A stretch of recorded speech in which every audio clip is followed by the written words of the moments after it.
Okay, so we are solving finally a system of linear equations. So we have learned about elementary transformation previously and will now apply that knowledge to solve this system of linear equations. Now, where is the equation is the question, okay? Where is the equation? Okay, let me show you. Okay, let's consider the second row, for example. So this will represent if let's say the unknowns are, so there are five values to the left of this vertical bar, right? So this vertical bar is telling us the fact that this is an augmented matrix, and will let's define what is an augmented matrix. Okay, so everything to the left of this vertical bar represents the coefficients of the variables. Okay, so this will become 4x1 minus 8x2 plus 3x3 minus 3x4 plus x5. Okay, and everything to the right of the vertical bar is the constant term on the right hand side. Okay, so what we what information do we get from this augmented matrix? Initially we were forming the matrix only with the coefficients of the variables. Now what we have added that constant term in the same matrix so that we can apply the elementary transformations in a convenient manner. Okay, there's no other reason, just for the sake of convenience we have adopted this augmented matrix in order to solve the original equation. Okay, so we'll transform this matrix into something else which will help us to conveniently solve that system of linear equations and find the solutions. So as we know that since elementary transformation doesn't change the solution set, we'll arrive at the actual solution. Okay, so let's start the process. Okay, so I'll be doing some steps which I won't explain right in the beginning, but they'll clearly make sense to you. Okay, so what I'll do, I'll first swap rows 1 and 3. Okay, so what will the matrix now look like? It will look like this: 1 minus 2, 1 minus 1, 1, 0. Okay, then it will look like 4 minus 8, 3 minus 3, 1, 2, and then it will look like this: minus 2, 4, minus 2, minus 1, 4, negative 3, then the final row: minus 2, 0, minus 3, 4, and a, right? So it will look like this. Fine. Now what we'll do a simple operation. Okay, we'll subtract 4 times the row 1 from row 2. Okay, we'll do this, and at the same time we'll subtract negative 2 times row 1 from row 3, and we'll subtract row 1 from row 4. Okay, so why so? Okay, we have 1 over here, right? Just a second. Okay, so we have 1 over here, right? Then 4 times 1 is 4, minus 2 times 1 is minus 2. So looking at those factors, right, we decide to subtract that much from the corresponding row so that all the entries in the first column apart from the first entry becomes 0. Okay, the idea is to make them 0. So now what will happen to this? Okay, so this matrix will become 1 negative 2. Let me write it down. Okay, I'll fast forward this. Let me write it down. I'll pause and I'll remove all the time that it takes for me to write all this. Okay, so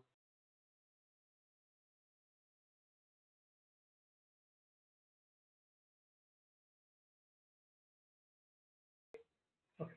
Finally we have transformed this matrix to that. Okay, we have reached this particular stage. Now what we'll do, we'll try to make the first non-zero entry in the second row, which is the third entry. So we'll consider the third column. Okay, we'll consider the third column and we'll make it 1. Okay, so this is effectively saying that we are multiplying the equation by negative 1. So this will become this. Okay, so I'll just change the sign in order to make it 1. Okay, multiply the equation on both sides with negative 1. That's it, nothing fancy. Okay, and similarly for the okay, so now what I'll do, I'll subtract I'll subtract row 2 from row 4. So this matrix will change again. Okay, I'll pause the video again and I'll show you when it gets transformed.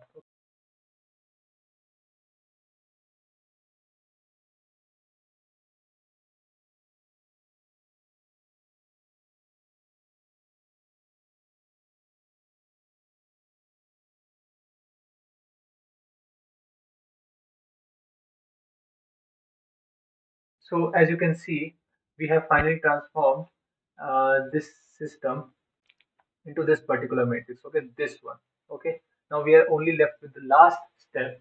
So we'll transform it one more time, and finally, what we'll do is subtract from row 4. We'll subtract the row 3. Okay, we'll subtract the row 3. So one, I'll write the entries once again.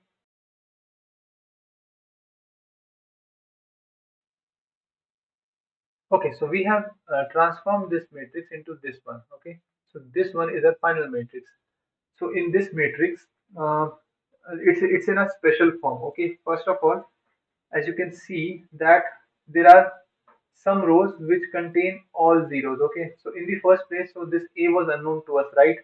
So in the book it says that the a is unknown, so this system of linear equations will only make sense if a is equal to -1. Okay, else it won't have any solution, because it will have a plus 1 on the right hand side, which is not 0, and 0 times x1 plus 0 times x2 plus 0 times x3 and so on. You get the idea, right? The last equation becomes 0 equals a plus 1. If a plus 1 is not 0, then the system has no solution. So a has to be -1. Okay. Now given a is -1, we get that. What do we get? Okay, we get that the last row is the row of all zeros. Okay, so if there is a row of all zeros, it will always lie at the bottom of the matrix. Okay, it will always lie at the bottom of the matrix, and we have some special rows. Okay, the first non-zero column in every row is known as the pivot. Okay, so this pivot value exists. Okay, and whenever there is a new pivot, okay, whenever in any row I find first non-zero element, it is always to the right, strictly to the right. Okay, so what do I mean by strictly to the right? The pivot was found in the first column in first row, so in the second row, it was found in the third column. Okay, so strictly to the right. And similarly, in the third row, it was found in the fourth column. So strictly to the right of the previous one. So which was found in the third column, right to the third, which was fourth. Okay. So this special form is known as row echelon form. Okay. Now, we see that column number 2 and column number 5, okay, they don't have a pivot. Okay, they don't have a pivot, so they are known as non-pivot columns, and the variables corresponding to them, that is x2 and x5, are free variables. Okay, they are free variables. They can assume any real value. So let's say x2 is equal to s and x5 is equal to t. Now how will I find x1, x3 and x4? Okay, it will only be in terms of x2 and x5, which are equal to s and t. Okay, now what we'll do, we'll go backwards. Okay, how backwards? So we'll see the second last equation, because the last equation is 0 equal to 0, right? So we'll see that minus 3x3, okay, according to the transformed matrix, plus 6t, because we know what is x5, sorry, minus 3x4 plus 6t equals -3, and we can simply write this as x4 minus 2t equals 1, because we divide both sides by -3. So we get that x4 is equal to 1 plus 2t. Okay, this makes sense. Now let me make some space, because this is getting crammed up. Okay, I guess we have some space now. Okay, now we look at the second equation. Okay, we look at the second equation. What do we get? What do we get? We get that x3 minus x4 plus 3t, which was x5. Okay, so I'm just directly substituting -2. So x4 was equal to 1 plus 2t. So what do we get? x3 equals 1 plus 2t, after it goes to the right hand side, like -2 minus 3t. Okay, so this becomes -1 minus t. 2t minus 3t is minus t, 1 minus 2 is minus 1. So we get x3 equals minus 1 minus t. Okay. Now we are yet to know what is x1. We don't know x1. Okay. So let me make even more space to calculate other values. Okay. Okay. So we have some space. Okay. Although it's not looking that good. Let me make some space. Give me some time. Okay, fine. We have some space. Okay, so we'll look at the first equation to calculate x1. Okay, so let's look at the first equation. X1 minus 2s, which was x2, plus x3, which was minus 1 minus t, plus minus x4, which was 1 plus 2t, and plus x5, which was t, equals 0. And we'll put all the values to the right hand side to get this is equal to. So, okay, so we have minus 1 here, minus 1 here. So this becomes 2. We have a 2s here, okay, and we have a t which is getting cancelled here, but we still have negative 2t, and this equals x1, okay. So now we have this as a solution. X1 equals 2 plus 2s minus 2t, x2 is equal to s, x3 is equal to minus 1 minus t, x4 is equal to 1 plus 2t, and x5 is equal to t. Okay, so this is our final solution. Okay, I know, I understand it got really messy because Gaussian elimination is something which people don't like to perform on their own manually. Okay, so this is not something we do in the long term, but it gives us some idea into how do we solve complicated equations under the hood. So this video is only meant for those who really want to explore how to do Gaussian elimination, right? So this entire process that I did, this method process that I did was Gaussian elimination. Okay. So now if you look at the unknown vector as this, okay, x1, x2, and so on, x5, and if we write it down as this, then it is nothing but 2 plus 2s minus 2t, s minus 1 minus t, 1 plus 2t, and t. Okay. Now just think with me. Okay, think with me carefully. Consider a vector of only constants. Okay, so pick the constant term from the first component, this is 2. Then pick the constant term from here, which is 0, 0. Pick the constant term minus 1, 1, and 0. So these are the constant terms. Okay, then write it this way. Okay, write it this way, s times. Now pick the s, the coefficient of s. So in first case it was 2, second case it was 1, in the third it's 0, similarly for fourth and fifth.